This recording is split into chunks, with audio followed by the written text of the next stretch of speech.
അപ്പോൾ നമ്മൾ സംസാരിക്കുന്നത് അനന്തതയെ പ്രണയിച്ച ഒരു മനുഷ്യൻ ശ്രീനിവാസ രാമാനുജൻ. ശ്രീനിവാസ രാമാനുജൻ കേട്ടിട്ടുണ്ടോ? എത്ര പേര് കേട്ടിട്ടുണ്ട്? കേട്ടവരാണ്. ആരാണ് ഈ കുട്ടിയെന്ന് പറയാമോ? ആരായിരുന്നു ശ്രീനിവാസ രാമാനുജൻ?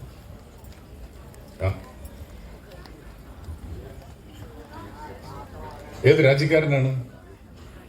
ഇന്ത്യക്കാരനാണ്. ഏതാണ് അദ്ദേഹത്തിന്റെ വിഷയം? ഏതാ? മാത്തമാറ്റിക്സ്. മലയാളം.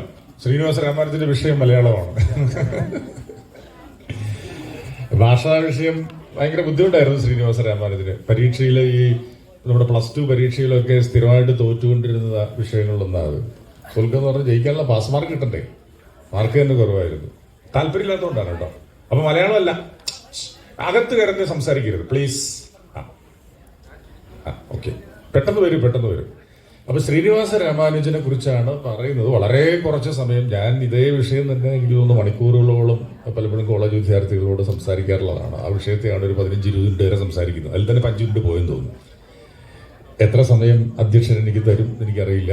അടുത്ത ഒരു സിനിമ 11:45 പിന്നെ ഭാഗ്യം ചെറിയാൻജി പറഞ്ഞിരിക്കുന്നത് ഒരു 10 മിനിറ്റ് കൂടുതൽ എടുത്താലും കുഴപ്പമില്ലെന്നാണ്. അപ്പം മാത്തമാറ്റിക്സ് ആയിരുന്നു അദ്ദേഹത്തിന്റെ വിഷയം. മലയാളം അല്ല കേട്ടോ. ശ്രീനിവാസ രാമാനുജൻ മലയാളമല്ല. മലയാളിയാണോ?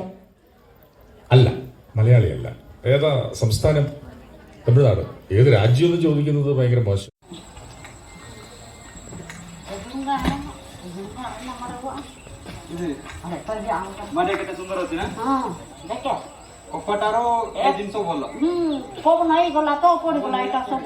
ନହେଲେ ଏତେ ହେଇଥିଲା ଆମେ ବି ଦେଖୁନଥିଲୁ। ବର୍ଷା ହେଇଗଲା ସବୁ ପଡ଼ିଗଲା। ନହେଲେ କେତେ ସୁନ୍ଦର ଥିଲା ଏଇଟା। କିନ୍ତୁ ନଷ୍ଟ ହେଇଯାଇଛି। ନାଇଁ ହେବ ନାହିଁ ଯେ ପଡ଼ିଯାଇଛି, ହେବ ନାହିଁ। ଖାଇପାରିବ? ହେବ ନାହିଁ। କିନ୍ତୁ ପପ୍ପା ତଳେ ଫୁଲ ଚଢିଗଲା ଗଲା। If you are not using any of these chemicals, if you are not using this and if the farmers themselves keep all the seeds in their hands for generations, there is no money changing hands, and therefore GDP doesn't grow. So with this kind of bizarre logic of development, we are destroying ourselves, our own life support systems. The only solution we already have, this solution is not utopian. The solution is contemporary, it's living in flesh and blood, and that is traditional systems of agroecology, which is still in practice. Thank you so much to the organizers of the festival, and we are also very impressed that so many young people are watching documentary films about science and the environment with so much interest. So those of you who saw Seed Stories, you saw Dr. Deval Deb, the scientist who's conserving more than 1,500 rice varieties of India, most of which we are slowly losing. We had, as you heard him say in the film, more than 60 or 70,000 rice varieties in the whole South Asian subcontinent, which we have lost thanks to the Green Revolution. And you also met Kunuji Kulusika, who is a Kond Adivasi farmer in the Niyamgiri mountains of Orissa. So one of our main aims in making the film was also to have audience think about what is knowledge, and whom do we think of as scientists and whom do we think of as having knowledge. So our aim also was to tell people about farmers like Kunuji Kulusika, whom we otherwise think are poor Adivasi women who are, unfortunately, our policy is called backward, but we also wanted to show they have a lot of knowledge about the environment, which we should respect and recognize, and that will be the way forward to protect our biodiversity. And the third story in the film was the coming of pesticides and herbicides, and as you saw in the film, some of them are banned in Kerala, but they're still being sold in other parts of India, and some of them are very harmful to the environment.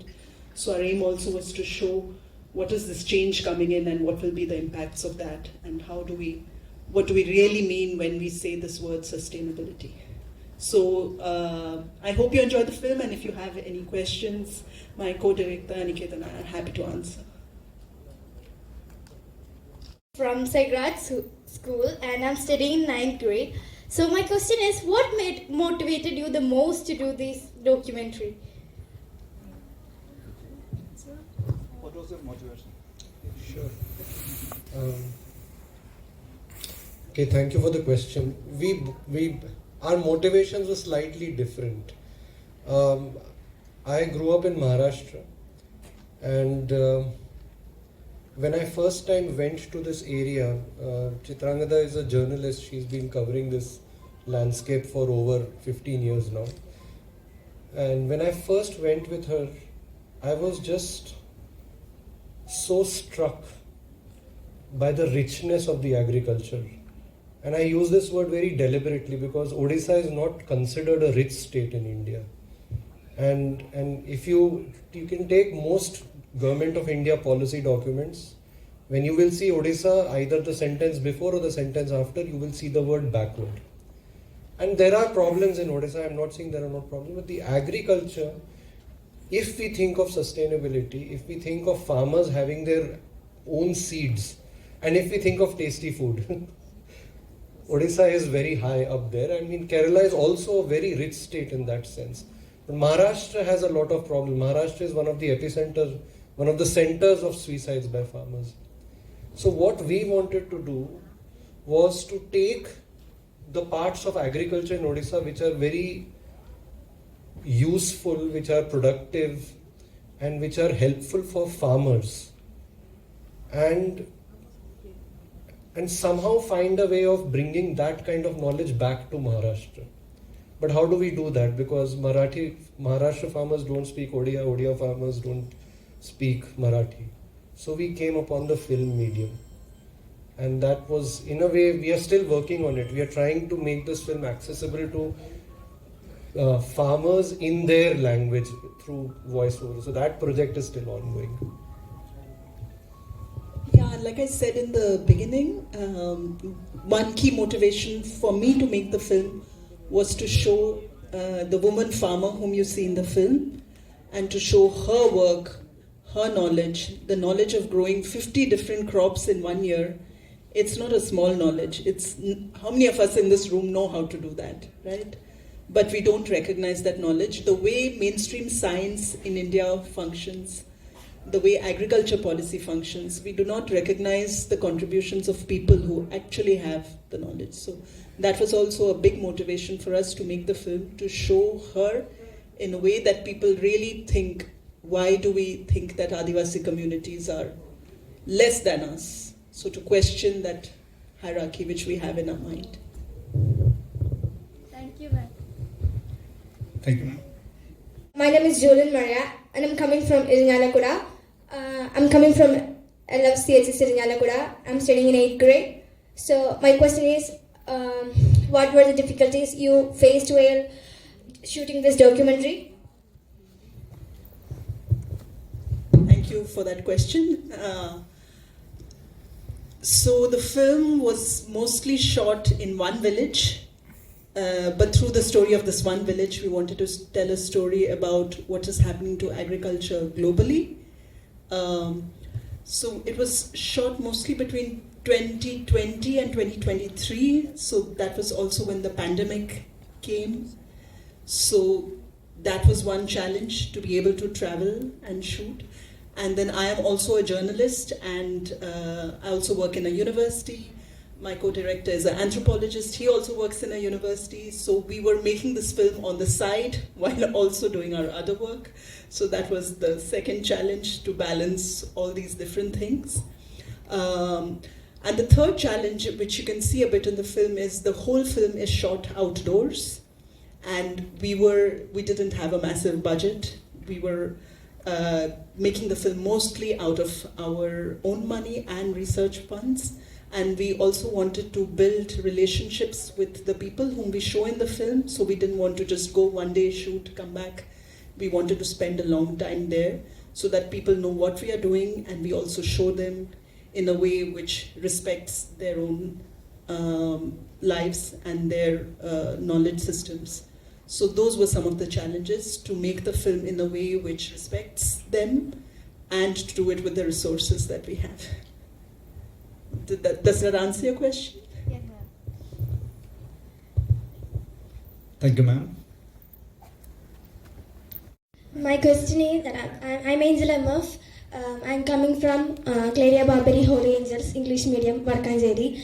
And my question is, as children, what can we do to avoid pesticides? As children. As children, what can we do? Good question. Yeah, that's actually a very disturbing thing about the world we are in today.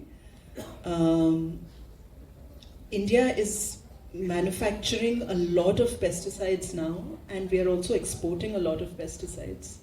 And of course, the government and the pesticide industry and even farmers to some extent say that we need these pesticides in order to do agriculture, which goes back to the question your friend asked about what is the problem of the Green Revolution, that now we actually have an agriculture where without pesticides we are not able to produce food. That is the argument. But for hundreds and thousands of years, agriculture was continuing without pesticides. Right? This has come only in the last 50, 60 years. But the effect of that, the soil is going, people are getting cancer, health issues, all these things are there, and most importantly, we're only having monoculture, few varieties, all that diversity from our food plate is gone. So I guess we just have to educate ourselves about pesticides and its impacts. We have to be more conscious about what are we eating, and then most importantly, we have to think about how will farmers survive. If they do not make money, how will they survive? So we have to think about policies which support farmers much more to do agriculture free of pesticides. And people like Debal Dev, and even in Kerala there are very good environmental movements like Save the Paddy campaign and other movements which try to advocate for organic and sustainable agriculture. So maybe know more about those movements, support those people, tell your parents that you don't want to eat food with pesticides. I guess those are some of the things maybe you can do, but it's a very big problem, really. Actually, see, you are in a blessed state. You are in God's own country, right? Kerala has some of the most inspiring environmental movements in the country. Join them. My name is Alina Jason. I am from Chirakil. I am studying in 8th grade. By the way, ma'am, the movie was really good and reflective. My question was that, can you explain how the Green Revolution negatively affected the traditional agriculture?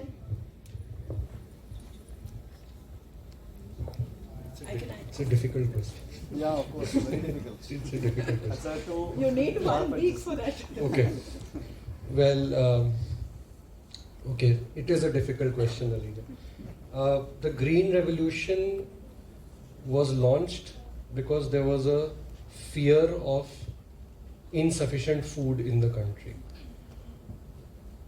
I think the problem happened that once, even after the food, that shortage, the problem, the shortage was solved in the 60s, in the 70s, that program kept continuing. And under that program, see, Kerala has its own rices, Odisha has its own rices, which are suitable for the soil, the climate, the terrain of these regions.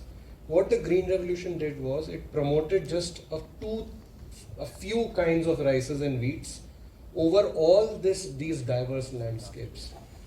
And so that is the problem, that that traditional farming works best with traditional seeds because those seeds are adapted to those environments, right? So if you lose them, then you are using exotic seeds, and then to get a harvest out of those exotic seeds, you have to pump in fertilizers, irrigation, pesticides, and so on and so forth. So today, sitting in 2025, when we know there's a problem of climate change, when we know there's a problem of pesticide residue, then if we want to work with seeds which are adapted to the which can grow without pesticides, fertilizers, we have lost those seeds now. So what Dr. Dev says that in the film, that a subcontinent which had 60,000 kinds of rices was left with just 1,000 kinds of rices in 3 decades of the Green Revolution. So that is the problem. I am Anand Narayanan from Sri Durga Vilasam Higher Secondary School, Peramangalam. I am studying in 8th class. My doubt is that what impact has created among the local farmers by this film, and are farmers coming back to the traditional cultivation?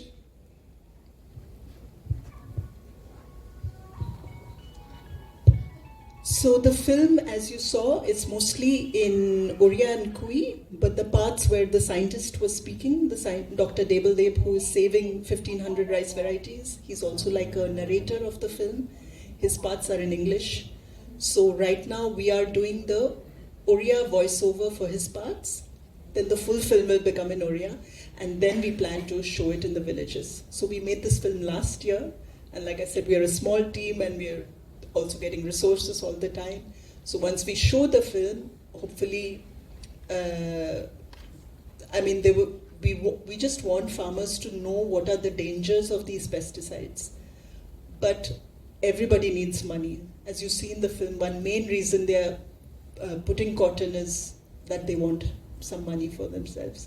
So it's too early to say what will be the impact, but we have shown it in a lot of schools and colleges and in film festivals, so there people do think about what is the meaning of this kind of environmental change. So I just want to add one thing.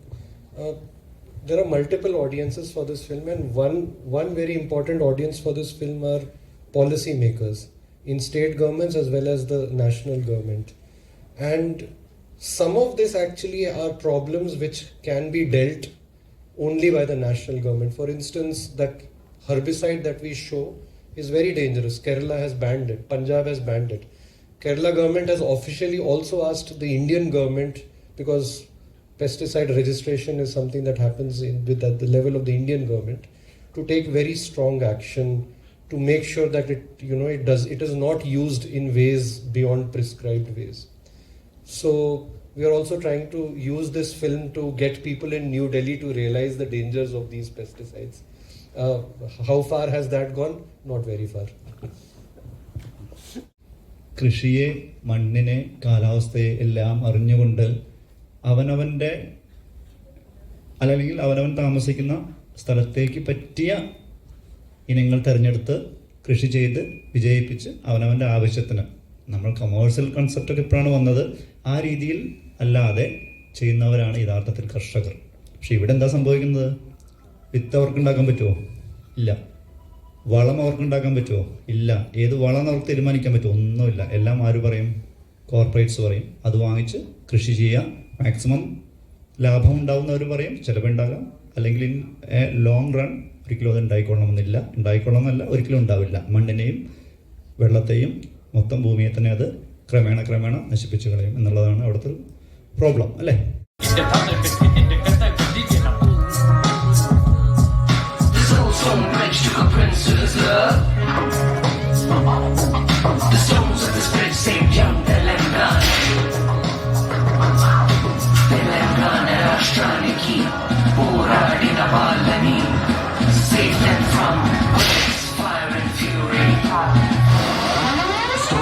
Maiden who bargained with the gods for her name to live on in the goody on the rocks. What's the name? What's her name? Patti goody. Gamallan, helped Mallan must stay. The stories of the city's rocks are held in the names of its many parts. Shahki Humati Napilela, Bakanya Hira Agutia Jana.